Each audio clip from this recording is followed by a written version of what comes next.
Bueno, hay muchas controversias en la actualidad sobre los usos medicinales del cannabinoide, de los cannabinoides, así que vamos a ver en cierta forma, a ciencia cierta, qué es lo que hay hasta el momento.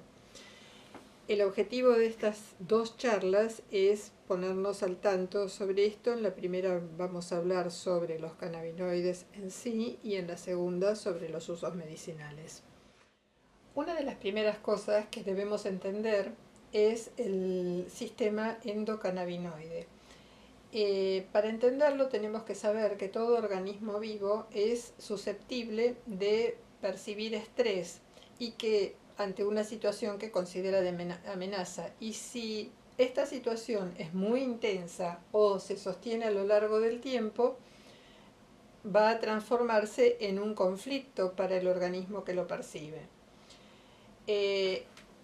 La respuesta que el individuo vaya a tener a esta situación está mediada por el sistema endocannabinoide, que se considera el mediador central de esta respuesta porque regula la liberación de los otros neurotransmisores, incluyendo la de la norepinefrina y el cortisol.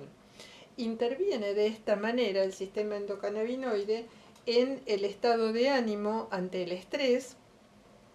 Si la persona se siente preparada, lo va a poder afrontar mejor y con mejor estado de ánimo, lo cual mejora su respuesta. Y si no, bueno, digamos, el sistema va a estar condicionado y la respuesta va a ser diferente.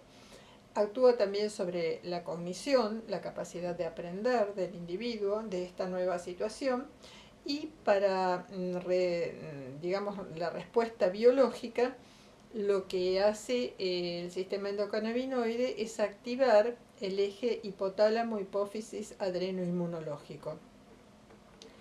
También tiene algunos efectos nocivos este sistema, que son efectos dismetabólicos en la acción de los glucocorticoides sobre el metabolismo de los lípidos. O sea, conduce a una acumulación de lípidos en el hígado y potencialmente puede producir lo que se llama síndrome dismetabólico, que es una alteración del metabolismo de los hidratos de carbono, de las grasas, hipertensión y obesidad. Eso en general es cómo actúa el sistema endocannabinoide. Ahora vamos a hablar del cáñamo de la India o cannabis, que es la fuente principal de fitocannabinoides. Antes hablamos de endocannabinoides, que son los producidos por el propio organismo, y ahora vamos a hablar de los fitocannabinoides, que son aquellos que se encuentran en el reino vegetal, en las plantas de cannabis. En general hasta ahora se ha utilizado y se conoce el uso en distintos lugares de estas plantas como combustible, como fibra, para realizar papel, alimento, ropa, y en estos usos se utiliza toda la planta, el tallo, las hojas, las flores, todo. En medicina, en cambio, lo que nos interesa es la flor de la planta hembra sin fecundar, que es la que va a producir la mayor cantidad de terpenoles que pueden ser usados en medicina. ¿Qué es lo que sabemos de la existencia del cannabis a lo largo del tiempo? Los chinos la usaban desde mucho tiempo antes, pero la primera referencia está en la Farmacopea asiria, en la biblioteca del rey Asurbanipal, ya en el 2000 antes de la era común. Después de esto, hasta 1936, su uso fue, digamos, natural, normal, y en 1936 la Food and Drug Administration declara ilegal el uso de cannabis en el organismo humano. Por lo tanto, se evita su plantación y procesamiento. En 1964, el israelí Rafael Mechulam descubre el principio activo de la marihuana, que es el tetrahidrocannabinol. Recién en 1985, un laboratorio procesa y fabrica el Marinol, que es un fármaco en base a tetrahidrocannabinol para estimular las náuseas, para estimular el apetito y aliviar las náuseas en pacientes oncológicos terminales. En 1988 se descubre el primer receptor cannabinoide en el organismo, que es el receptor cannabinoide 1. En 1991 este receptor puede ser clonado en laboratorio con éxito. En el 92 se identifica el primer cannabinoide endógeno, o sea, que producía el propio organismo, y se le pone el nombre de Anandamida, que quiere decir felicidad eterno en sánscrito. En 1995 se descubre el segundo endocannabinoide, el 2-AG, y la diferencia es que el anterior, la anandamida, tiene una distribución en todo el organismo en general, y la 2-AG se encuentra más abundante en el cerebro. En 1997 se comisiona a un grupo de investigadores en Estados Unidos para revisar la literatura y los hallazgos hasta ese momento de los usos medicinales de esta planta, cannabis, pensando en su uso medicinal.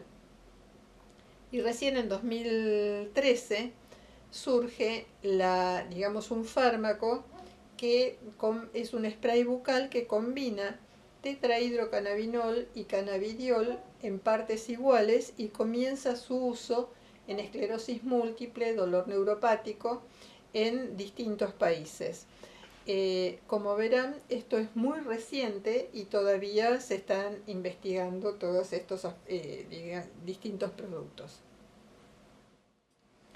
Bueno, en este momento sabemos que los tipos de cannabis que más interesan desde el punto de vista científico son la sativa, que es una planta alta y delgada de zonas ecuatoriales que tiene mayor rendimiento de tetrahidrocannabinol sobre cannabidiol.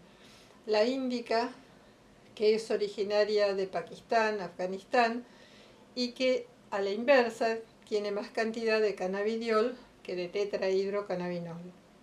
Y finalmente hay una variedad originaria de Rusia y China, que es la Rudelaris, que se la cruza con las anteriores porque necesita menos cuidado y tiene más rendimiento. Estas plantas actúan a través de unos compuestos que poseen, que son los terpenofenoles. Hay gran cantidad de tipos de cannabinoides. Los que más nos importan son el tetrahidrocannabinol, el cannabidiol y el cannabinol, que actúan sobre receptores del organismo, que tenemos el CB1, el CB2 y hay algunos otros, y sobre esto debería centrarse la investigación. Si analizamos el producto de una planta, como vemos en esta diapositiva, tiene un número variable importante de terpenofenoles, de los cuales cada uno va a tener diferentes acciones. Desde el punto de vista del dolor no oncológico, lo que nos interesa son aquellos terpenofenoles que tienen acción sobre el dolor, como el dronabinol, el 8-tetrahidrocannabinol, el cannabicromene, tanto el común como el A, y el cannabidiol. Y también nos interesa los que actúan para suprimir los espasmos musculares, como el cannabidiol, el dronabinol, la tetrahidrocannabivarina. Lo más importante es aquellos que son capaces de aliviar el dolor. Y como vemos acá, tenemos el cannabicromene, el tetrahidrocannabigerol, el 8-tetrahidrocannabinol, el dronabinol y el cannabidiol. Y finalmente los que reducen la inflamación. Sobre todos estos es que debería centrarse la investigación para mejorar su uso en la práctica médica. Lo que se sabe hasta el momento es que el tetrahidrocannabinol tiene poder analgésico y antiinflamatorio fuerte, 20 veces más fuerte que la aspirina. Y que el cannabidiol disminuye los efectos psicoactivos, o sea, la producción de posibles alucinaciones del tetrahidrocannabinol. Por eso se deben utilizar en conjunto, en cantidades iguales, para que, digamos, tengamos los efectos positivos sin los efectos negativos. Y también sabemos que está contraindicado el uso de estas sustancias en psicosis, en pacientes con antecedentes de abuso de sustancias y en aquellos que tengan fibrilación auricular, porque, bueno, una de las cosas que produce es taquicardia. Se usa de manera diferente el cannabis en distintos lugares y tenemos países como en Colombia, por ejemplo, que se usan pomadas que mezclan coca con marihuana y árnica, y esto se vende en forma libre para ser aplicado en las zonas de dolor en la piel, porque también tenemos receptores cannabinoides en la piel. ¿De qué se dispone hasta el momento en el uso común? De tintura de cannabis, que es un macerado en alcohol absoluto, de hojas, tallos, flores, durante al menos un mes, que se conserva en el congelador, y después se aplica mediante un atomizador en las zonas de dolor. Es un tratamiento de tipo paliativo del dolor muscular y de lesiones y malestares en las extremidades, y tiene efecto, como dijimos, analgésico y antiinflamatorio. Lo que es bueno recordar es que no debe ser ingerido. En cuanto a lo otro que disponemos es del aceite esencial de cannabis, que es un extracto de los componentes activos de la planta que concentra su potencial medicinal en pequeñas dosis. Se hace mezclando cogollos secos y solventes para posteriormente evaporar el solvente utilizado mediante calor. El resultado de esto se mezcla con aceite de oliva y eso es lo que se puede consumir en forma directa, oralmente o en preparaciones.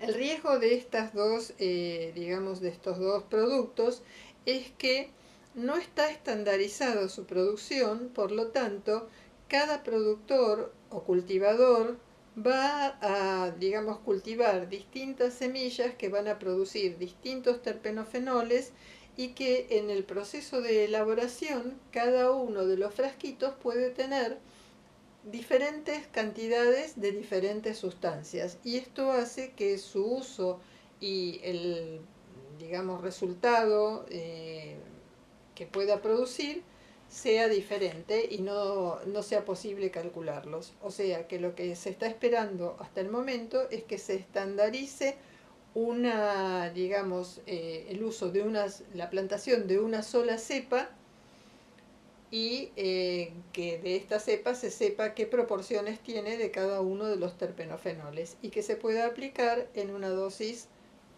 conocida.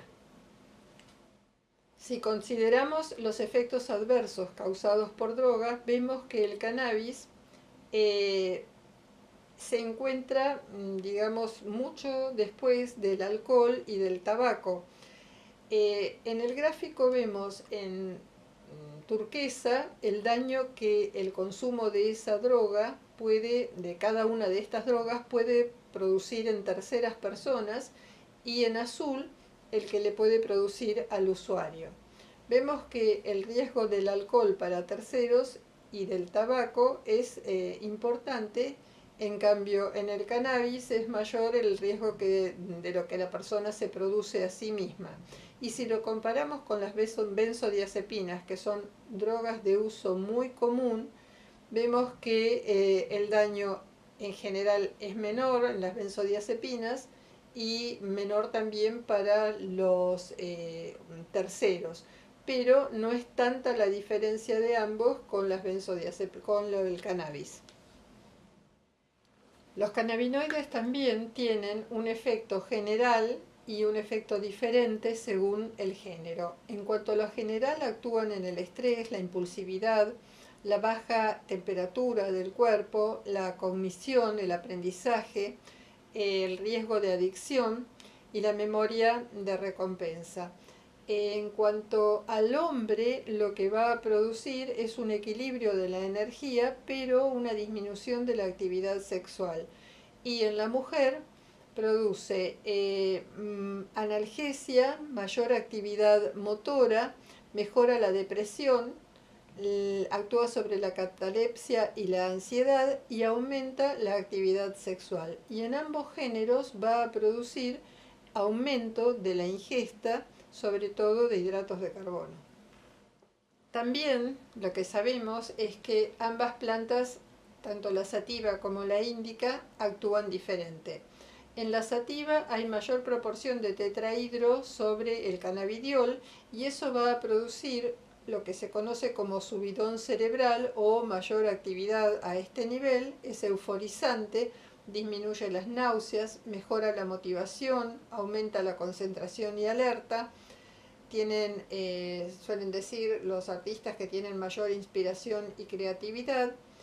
Es antidepresivo y digamos el paciente se siente mejor y estimula el apetito. Pero todos estos efectos debe saberse que son a bajas dosis y se alteran cuando se aumenta la dosis. La índica, en cambio, tiene más concentración de cannabidiol que de tetrahidro y lo que produce es una mejoría del estado físico del paciente, por eso se lo llama colocón corporal.